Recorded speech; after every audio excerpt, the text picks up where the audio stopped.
Okay, thanks very much indeed, Robin, for giving that background to the Trust and where the Trust feels we should be developing our transplantation services. The programme that we've put together today is intended to be an interactive programme. We've tried to make it so that there's very little or minimal amount of talking and lots of opportunity for feedback. So we're very, very keen that we don't just present a lot of data and a lot of numbers. We want to just produce topics and then ask you to comment and see what you feel about the direction that we're taking for some of these topics. Now, the background to transplantation we felt was perhaps something that would be of interest because we all get caught up with the advances and what we're doing next and the results and the analysis of the results.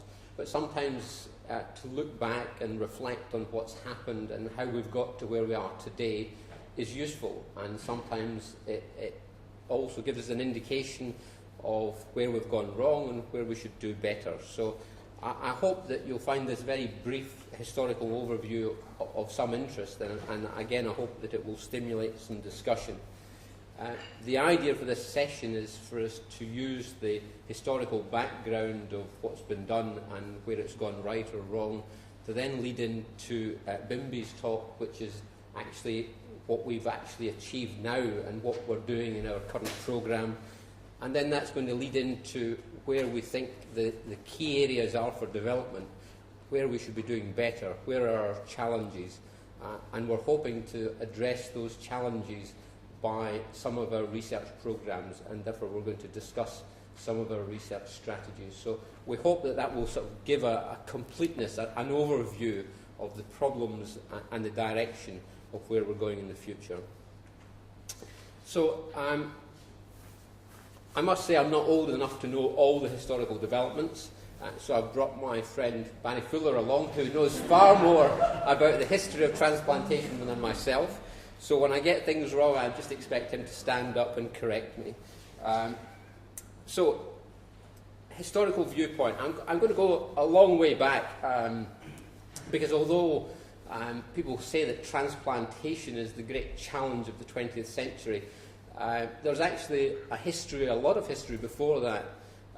And as many of you know, I'm terribly biased. I'm Scottish, but I'm a Londoner now. And John Hunter is also a Scot that actually was preeminent in London. And therefore, I've mentioned him as being one of the key individuals. He was a phenomenal individual. He was a surgical scientist. And he made discoveries right across the area of human biology, human development, circulation, lymphatics, and really was a phenomenon also towards transplantation, because he made some key transplantation studies, and this is back in 1750s. Amazing achievement at that stage. So I'm going to run on really to the beginning of the 20th century and talk about how we got to being able to do transplantation at all, solid organ transplantation. And it's always said that we would never have transplanted an organ if we didn't know how to join together the tubes. Now, my disparaging hepatology colleagues may say, well, these transplant surgeons, they just have to join a few tubes together. Why is it so difficult? And it's actually true. You know, the basic concepts of transplantation are fundamentally very, very simple. But you do have to do these simple steps properly. And actually the whole background of transplantation was the concept that you had to vascularize something. You had to allow the blood flow into the new organ. And if you didn't do that properly, if there was inhibition of your blood flow, then that organ would fail. And these individuals, Jaboulet in 1890s and Carrel around about 1900, described vascular techniques to allow these blood vessels to the transplanted organs to be joined together properly and not to impede flow. And these very, very simple things in transplantation actually allowed us to take forward what we've got in the present day. And as far as transplanting organs, kidney transplantation came a long way before liver transplantation. In some ways, liver transplanters are the new boys on the block. And renal transplantation, the history of it goes back to the 1930s. before Robin's time as well, where there was an attempt to do a renal transplant, a whole renal transplant from a 60-year-old donor into a 26-year-old recipient. This was done by a Soviet surgeon, and this is apparently a slide of the original procedure, where it was implanted connecting onto the femoral vessels, the blood vessels to the leg. Doesn't seem to be a very practical solution to my mind, but I suspect that it was all that was possible in those days. The transplanted kidney apparently did work and produce some urine, but clearly not likely to be of any lasting benefit. And it was really in the 1950s that we actually saw the beginning of proper transplantation that was of clinical benefit, where a pair of twins were transplanted. Now, clearly the benefit of transplanting twins is that you don't have the immunological problems you have normally when you transplant an organ from one individual to another. And if you can avoid those immunological problems of rejection of the organ, you can have very good results. And that was what was done. There was twins that were transplanted with a live donor kidney in the 50s, and that was really the beginning of the successful clinical transplant programs. And that was carried out, or the first reported twin series was in Boston. But as I say, the problem with transplanting other individuals, so other than twins that had the same genetic makeup, was down to an understanding of immunology. And that really came into place round about the same time. There was lots of immunological research in the 40s and 50s, and Peter Medawar, whose picture's down there at the bottom, was considered the key individual, and he received a Nobel Prize for his work on transplantation immunology. And he was actually working at that stage here with us at UCL for that decade before he got his Nobel Prize. So he's considered as perhaps the leading figure of overcoming or improving our understanding of basic transplantation immunology that then led to clinical transplantation. As far as the liver is concerned, this is suggested that 1963 was not the year of the first successful liver transplant. I think that to say that it was successful was really a technical success, because in the early days the organ transplantation didn't really have anything like the long-term outcomes that we see today. But the start of the liver transplantation programs was in the early 60s, and this is Tom Starzl, who joined us actually here not so long ago for our 20-year get-together on the liver transplant side from the Royal Free Programme, and it was a great day to have him here, the man that had started off clinical liver transplantation. And this is a picture of him receiving the highest scientific merit in the US, which is the Medal of Science from George Bush in 2006. So around about the same time, it's actually interesting, there was a parallel with what was happening in the States with what was happening in the UK. And this chap here is Roy Cannon in the centre here, who was working in Cambridge in the early 60s. And that there was a link between himself, a surgeon, and Roger Williams, who's the chap on the right there, who was working at King's. He's a hepatologist. And they established the Cambridge King's programme in the early 60s. And it was within a relatively short period of time that there was a huge expansion in the number of transplant programs. By 1970, you could see that there was 35 teams globally that were working on liver transplantation. And by that stage, in America, there had been almost 60 patients transplanted, and almost 30 here in the UK.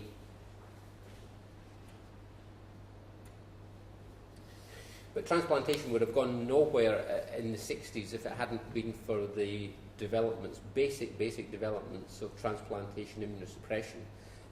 And it's kind of interesting to see how all these things were coming together in parallel, the clinical developments, the technical challenges, and then the immunosuppressive drugs. And you can see that the first drugs that are still being used in transplantation were being developed there in the early 60s with azathioprine, the use of steroids for clinical transplantation, and then the discovery of cyclosporin, which was apparently discovered in 1969, but was in clinical practice within 7 years, which is absolutely phenomenal when you think about drug development times. To go from a basic discovery into clinical practice within a period of 6 or 7 years is absolutely phenomenal. So what happened in the 1970s once we had these immunosuppressive drugs? Well, although there was improvements, it was even by the end of the 70s there was nothing like the success rates in transplantation that we see today. It was suggested that there was a 30% success rate in transplantation, and the reason for that was that patients were being put through transplantation when they were too sick. They weren't strong enough for transplantation, and we've learned a very hard lesson that if you transplant patients that are sick, then they don't do well.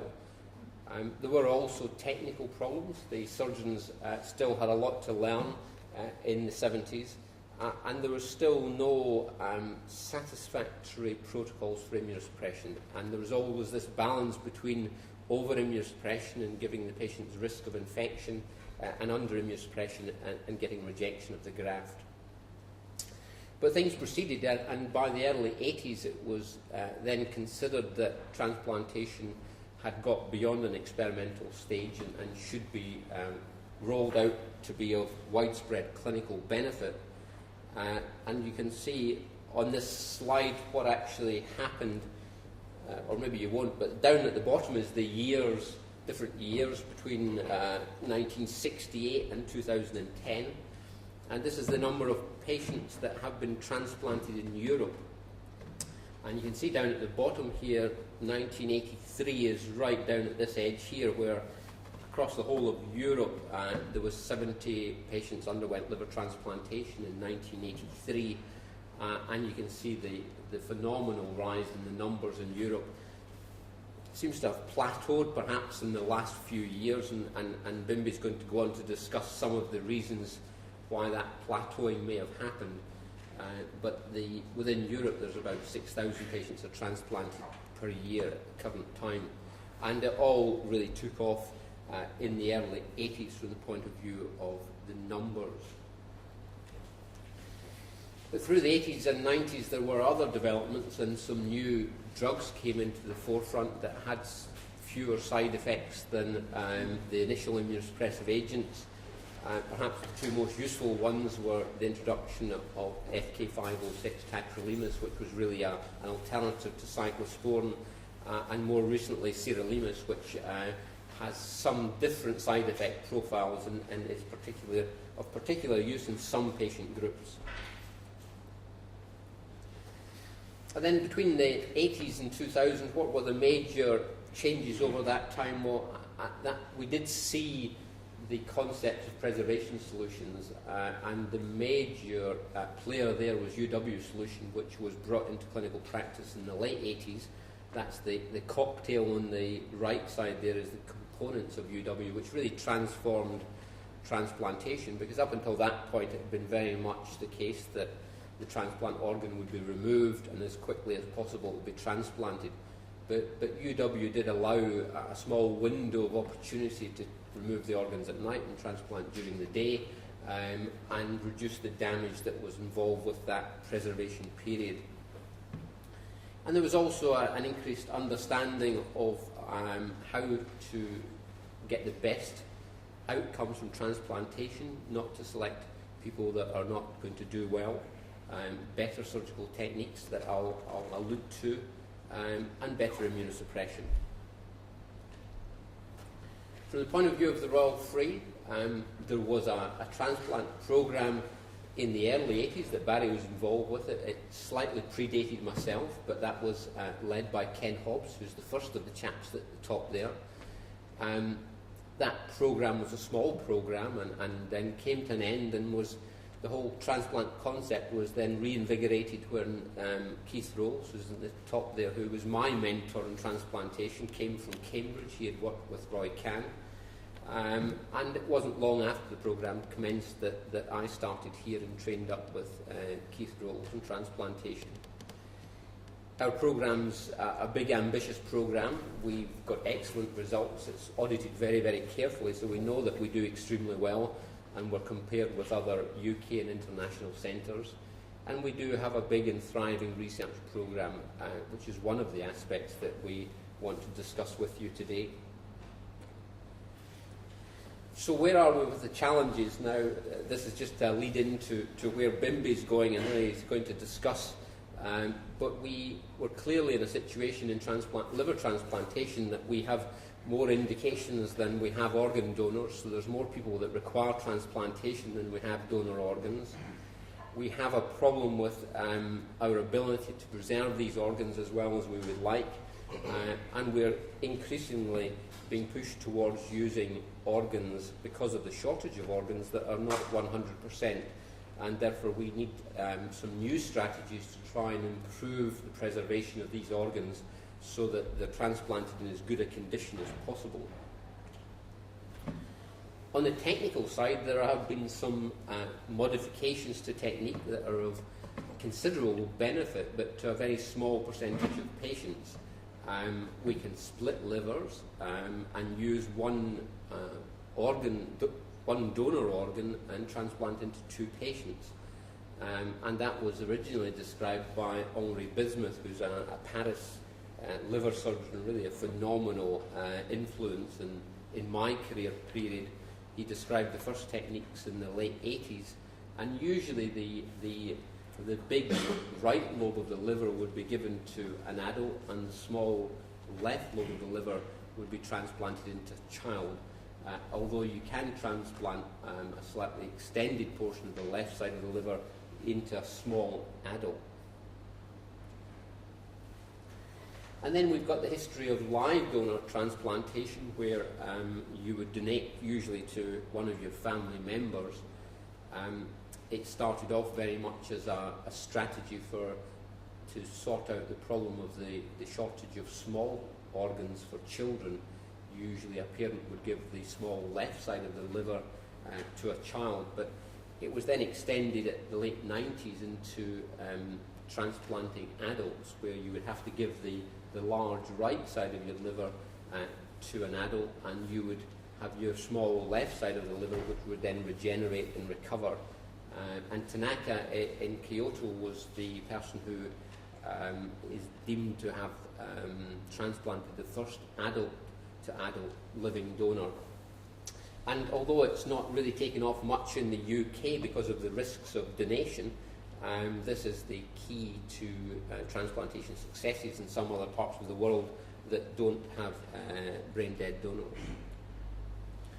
And this is what would happen to the recipient of that right lobe of the liver, the adult recipient. Their liver has been removed. You can see the implantation of the right lobe graft, and that right lobe graft will regenerate and grow and be a fully functioning liver as long as the perioperative management is optimal. And I'm going to leave you with perhaps the most controversial aspect of transplantation at the moment, and that's the use of non-heart-beating liver donors. Now, because of the shortage of good donor organs, we are being pushed very much to using and extending our criteria, and one of the categories is to use organs from people where their life support is withdrawn. Now, there's a lot of people who do have withdrawal of life support who have viable organs, but the whole technique of withdrawal allows a period of damage to those organs, and therefore they don't function as well as those from a brainstem dead donor. And really one of the crucial issues we have in clinical transplantation is how to optimise the use of these organs and how to prevent all the complications that are associated with this group of patients. And many of our research strategies is directed towards how to optimise organs from this group of patients. So in conclusion, that's been a very quick overview, which I hope you'll find of some interest, and perhaps as a backdrop to some of the issues that we're going to be discussing over the course of the day. I think that it has been a century of amazing development, from the concept of just how to join blood vessels together to the question of very standard and complex routine clinical practice. The majority of these developments really have been within our lifetime, or within the last 30 years. And although our current results are excellent, there are some very major challenges that we need to face for some of our patient groups. And I think that we are in a perfect position from the point of view of our transplant programme and the support from the Trust and the university to resolve both the clinical and research problems that will be with us in the future. Thank you very much.